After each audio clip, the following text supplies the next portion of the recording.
Assalamualaikum warahmatullahi wabarakatuh. Kami dari kelompok 4 akan memaparkan contoh konkret bagaimana peserta didik melakukan perspektif terhadap materi teks berita.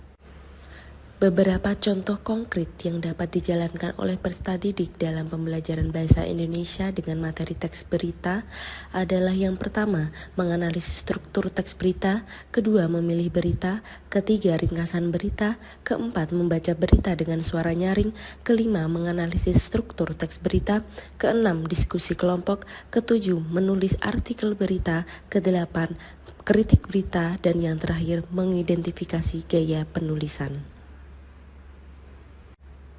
Dalam menganalisis struktur teks berita, peserta didik dapat diminta untuk mengidentifikasi komponen-komponen utama dalam sebuah teks berita, seperti judul, kepala berita, tubuh berita, dan kutipan. Dalam memilih berita, peserta didik dapat diminta untuk memilih berita dari berbagai sumber, baik surat kabar ataupun situs berita online. Mereka harus memilih berita yang menurut mereka menarik dan relevan.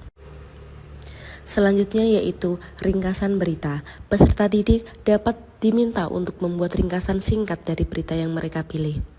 Selanjutnya, membaca berita dengan suara nyaring. Peserta didik dapat membacakan berita yang mereka pilih dengan suara nyaring. Ini akan membantu mereka meningkatkan keterampilan membaca dengan intonasi yang benar.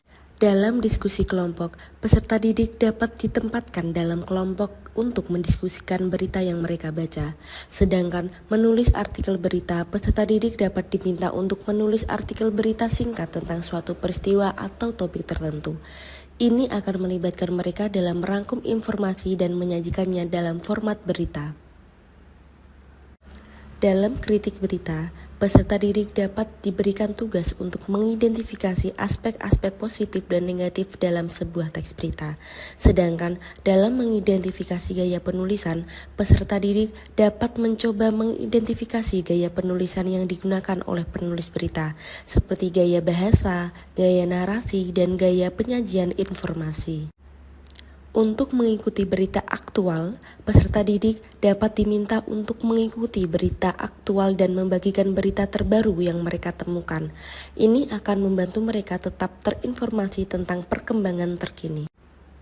Kesimpulannya yaitu, dengan berbagi kegiatan konkret ini, peserta didik akan lebih memahami konsep teks berita, meningkatkan keterampilan membaca, menulis, dan analisis mereka, serta menjadi lebih kritis dalam memahami informasi yang mereka temui dalam berita. Terima kasih, semoga bermanfaat. Wassalamualaikum warahmatullahi wabarakatuh.